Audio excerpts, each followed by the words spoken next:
Domestic violence conviction in Canada. Well, this is why you guys will still need a U.S. entry waiver. Ken Scott, Senior, U.S. Immigration Law Intelligence Analyst with www.usentryWaiverServices.com. All right, guys, you know what? This is a good one. This is kind of juicy. All right, so today is October 27, 2025. So here at the Surrey office.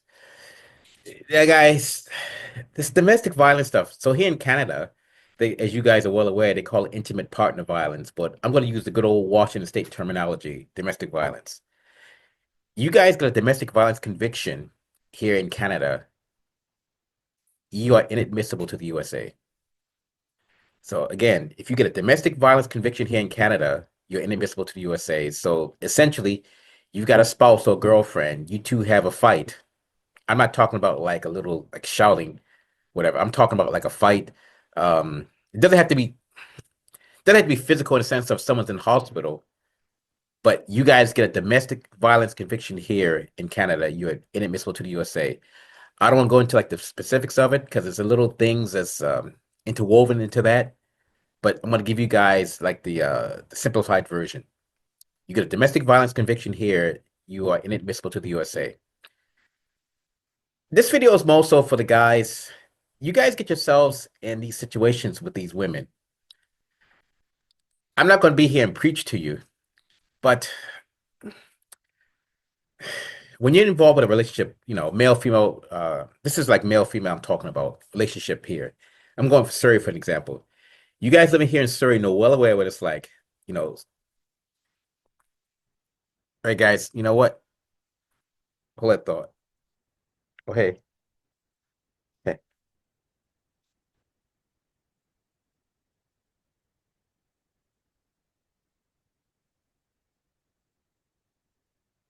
Okay.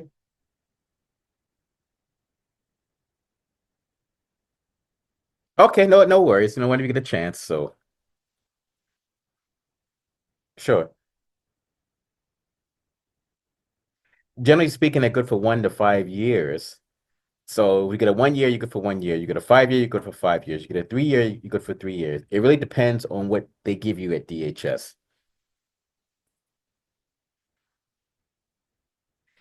Yeah, you have to pay that government fee. Well, let's say if you get a 3 year waiver, so then you're good for 3 years.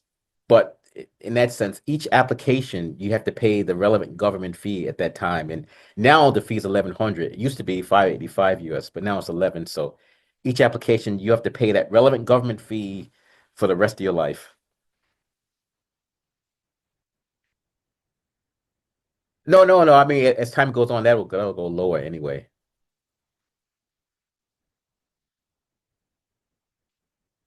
And like I said, we pretty much do everything, so you don't hardly have to do any work. That's okay. We handle it all. I mean, anything from like car theft to attempted murder, we can handle.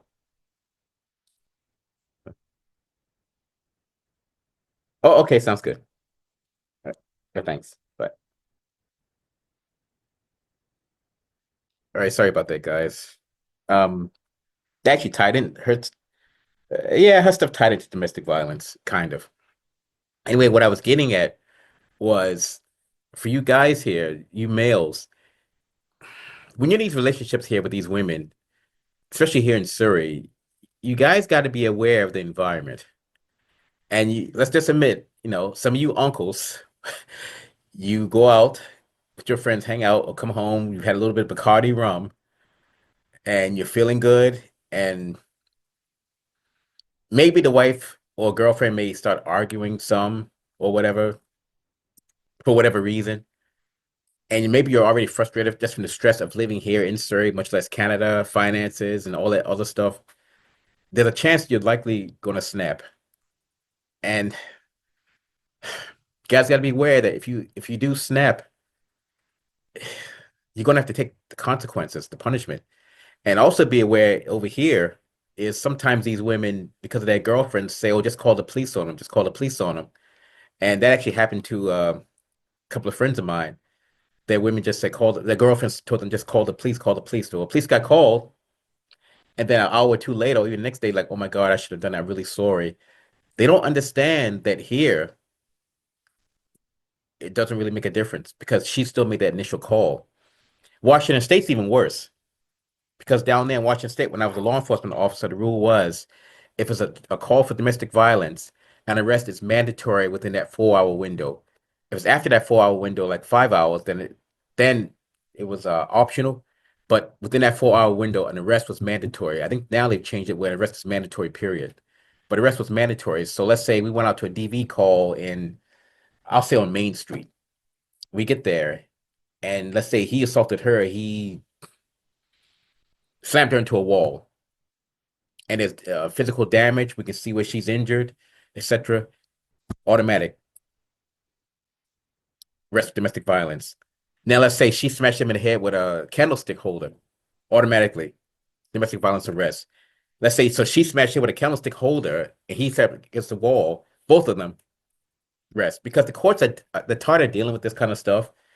And over here in Canada, when you guys get these domestic violence convictions, you're going to pay the price. And same with women, they get these convictions for assaulting the guy.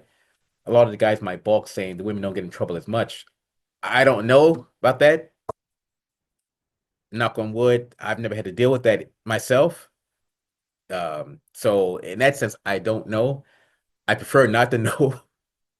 But you guys got to be careful with these domestic violence convictions. And I got to tell you guys, if you're dating a woman and she has an aggressive side, aggressive tendencies, you feel there's an aggressive disposition, you better take note of that before it goes any further and decide if you want to take that risk because you do take that risk and happens to go off one day, here in Canada, etc. It's just not a good situation to be in. It's not good for her. It's not good for you. It's just not good in general. So you guys, my advice, when you guys meet these women here, if they start going off like that, don't argue, don't fight. Say, you know what? It's nice, but I'm not going to be involved with this, and you just leave. Guys and women who are watching this probably won't like this, but some of the strongest power you have is leaving. I don't mean just walking out the door. I mean just leaving them for good if you're in that relationship. That's some of the strongest power you have. It's just turning around and just leaving. It's okay. I'm not being involved with you. Like I said, the women watching this won't like it because they know it's true. Trust me, a guy who knows how the game works from the inside out. I won't tell you how I know, but some of the strongest power you guys have is just leaving. Just no longer them having your presence. And some of you guys may have kids with the women, a woman, whatever. I mean, that you have to work out on your own. But the bottom line is a domestic violence conviction will get you inadmissible to the US. Even a domestic violence charge where you were charged but not convicted, stay proceedings, whatever, could still come back to bite you because the fact that here's the thing, DHS, when they see the charge in the system where you're not convicted, if they start digging and they find out that case in point, you were charged with domestic violence, it was dropped, and they say what happened, the officer says, what did he or she do? And you say, yep, she got mad at me because I came in late. I had a little bit of alcohol in me. I came back from the casino up in Richmond, and she kept saying she's tired of me drinking. She's tired of me coming in late. She says tired of me in her life. I told her to go to hell, and she came up to me, pointing her, finger in my face, and I got so angry, I just snapped for a second. I pushed her against the wall and said, "Leave me alone," and walked away. Even though she's not injured, you pushed her away like that to the wall because you did that pushing. You're inadmissible because you assaulted her. You pushed her away, saying, "Leave me alone."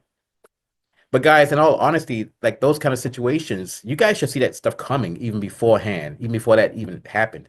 Because I don't think that's going to happen out of the clear blue sky. You guys are going to have something that builds up to it, especially here in Surrey, especially over here. And with a lot of people who move here, from a certain country, I'll say, and they become Canadianized, and then the women who are born and raised here, whose background is from that country, they're the ones who start influencing these women who just move here, and it's a recipe for disaster, guys. It's just bad news overall. So bottom line is, if you're in a relationship and you think that it's not going well, and she has an aggressive side, you might say, "Ken, it's easier said than done." You guys may just have to cut ties and walk away, like my brother says, cut bait and walk away. You guys just might have to if it's like that. Because it's not doing you any good. It's not doing her any good. If you have kids, it's not doing the kids any good to see their parents fighting. It's just a recipe for disaster for everyone. So I can say, guys and even women, try to make better choices in the men you pick. Guys, try to make better choices in the women you pick. No one's perfect, of course, except me, but no one's perfect. But I mean, you guys gotta start using some common sense here. And just be careful because one domestic violence event could cost, well, will cause you to be inadmissible to the U.S. Same applies for women who've done that to men. Real talk, Ken Scott, Senior, U.S. Immigration Law Intelligence Analyst with www.usentryWaiverServices.com. That's 888-908-3841 or 604-562-8140. Another thing, guys, you got to be aware of in terms of people, there are certain things that are inherent in their DNA. For example, people from, I'm gonna say men from, let's say, Russia. I mean, I love Russia. I got nothing against Russians. I had a lot of Russian friends in Estonia when I lived there. But a lot of the Russian guys do have a bit of a tendency to be aggressive. It's in their DNA. So women who are involved with a Russian guy, even here, there's some things that's just going to be within his DNA. It doesn't give him the right to do it, but you girls need to be aware it's something that's within his DNA. So if a lot of those guys show a propensity for, I won't say violence, for aggression, it's in their DNA. Again, it doesn't excuse it, but it's just a fact. Same with women. Women from that Russia, from that Soviet region, that uh, not so much Finland, maybe Estonia to agree, Latvia, Belarus, from those regions, they may have a bit of an aggressive side because that stuff is passed down in DNA. Then, I mean, is what it is, right? So also be aware of that. Oh, that Bosnia, Croatia, that region as well, those women can be aggressive because those people are naturally fiery. So when someone's naturally fiery or could be naturally fiery, and they add in alcohol, it's more inclined to see these things surface. So it's not a guarantee, but it's more unlikely. Try to think of a country where people are pretty passive. Off the top of my head, I can't think of one. I'll probably think of one when I hang up. Um, don't know about the Greeks. If they can be, I guess they can be kind of fiery. But yeah, I can't think of, yeah, off the top of my head, I can't think of anyone that's really passive. But anyway, Ken Scott and I'm out. Have a great day.